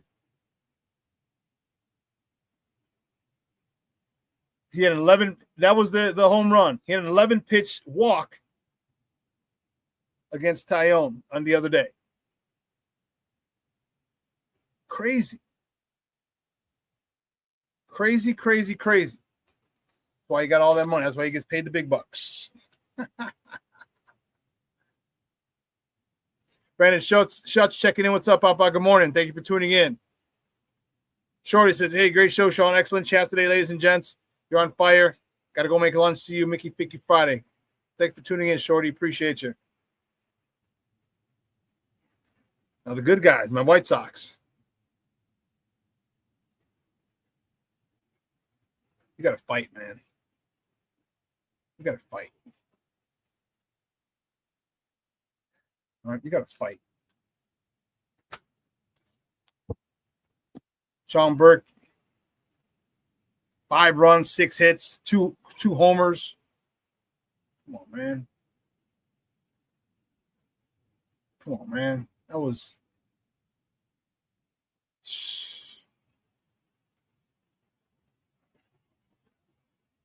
tough. Who's the homers?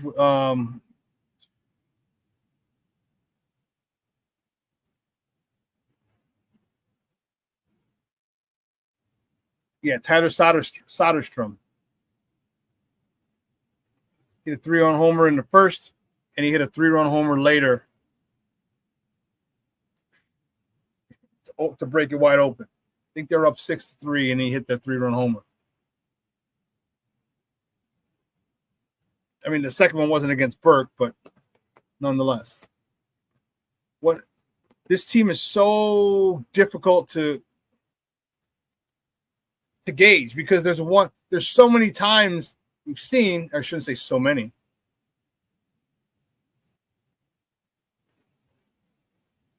We've seen a few times where they play just fundamentally good baseball and they blow you out. 6 runs, 8 runs, 11 runs. Then they go into hibernation for a couple of games. The Sox, just like the Cubs, really need to master these fundamentals. Create runs. Manufacture runs.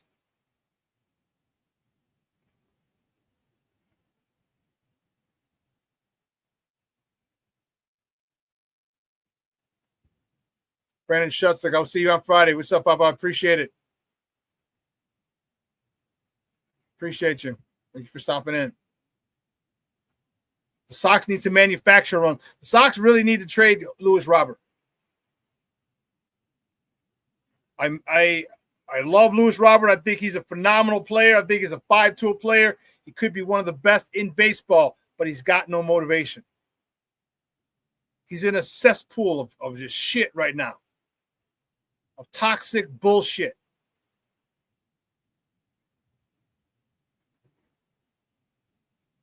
None of the people he came up with are here anymore for all intents and purposes, except Vaughn, maybe. Firing managers, everyone's traded, released.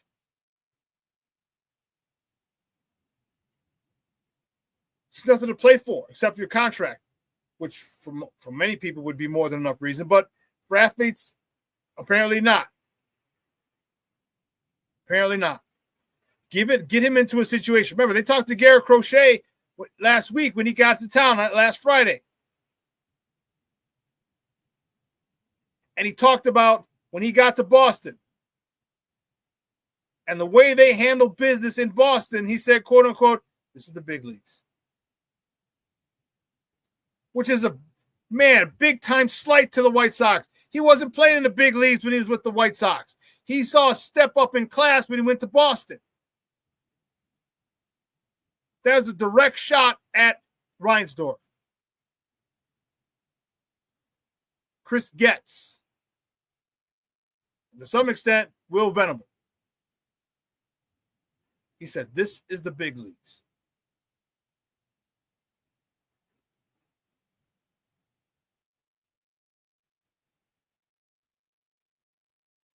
A lot of people are saying Will Venable is a guy that players are enjoying. They look for him. Only problem is he's going to go through his ups and downs as well. This is his first managerial gig. First time as a manager. It's going to be mistakes.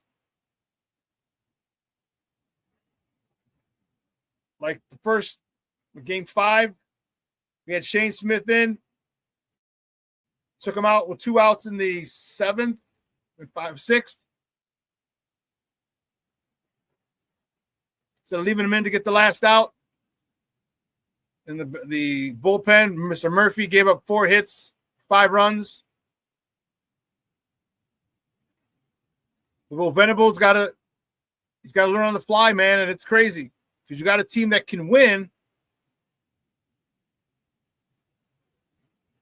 But there's very, very little room for error with this White Sox team. Very little room for error. Which is why I harp on the fundamentals.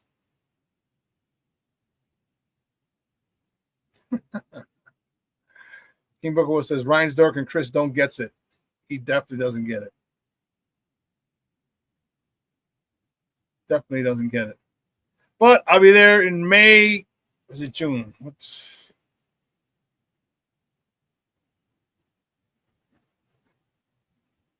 I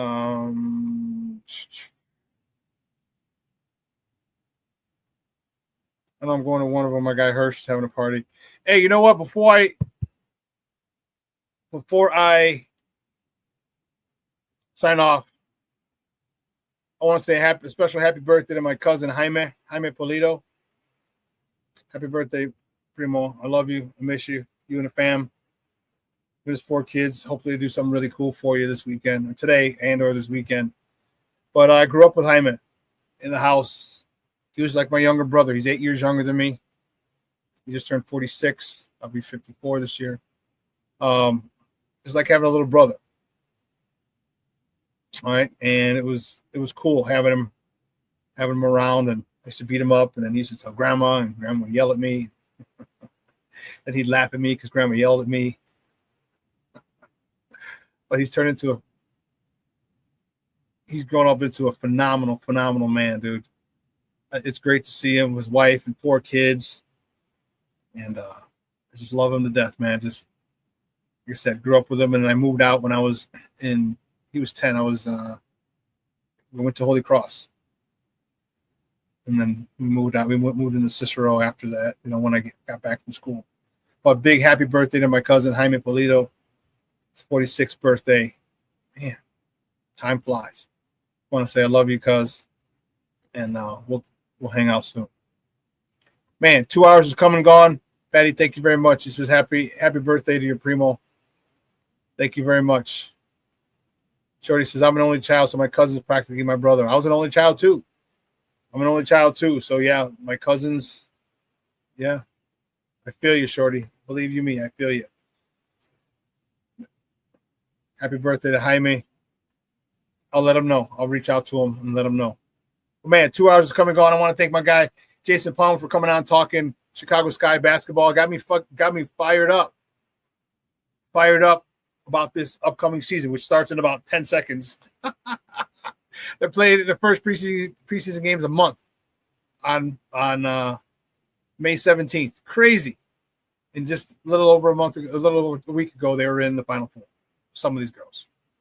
But I just want to say thanks to Jason for coming on. He's been covering the Sky for 19 years, ever since their inception here. And great insight, as always. All right, listen. Hope you guys have a phenomenal day. All right, enjoy it. A little brisk, mid 40s.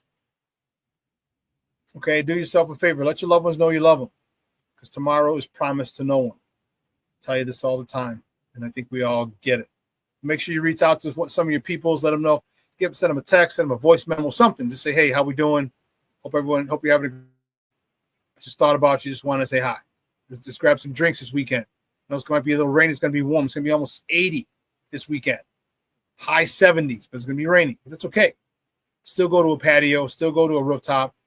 Still go meet up for drinks. Still go to dinner. Whole bunch of other stuff.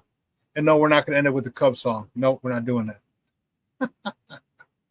Hey, we're going to replay this today at 6. So if you missed any portion of it, you can catch it at 6 o'clock Central tonight. So, guys, for everyone here at Sports Zone Chicago, all right, once again, a big happy birthday to my cousin, Jaime Polito. I love you, Primo. We'll have to go grab some drinks soon. All right, so for everyone here at Sports Zone Chicago, guys, I'm your boy, the SuperBack, Shawn Sierra. You have a phenomenal day. I got to go pick up the warden from CrossFit. Your boy is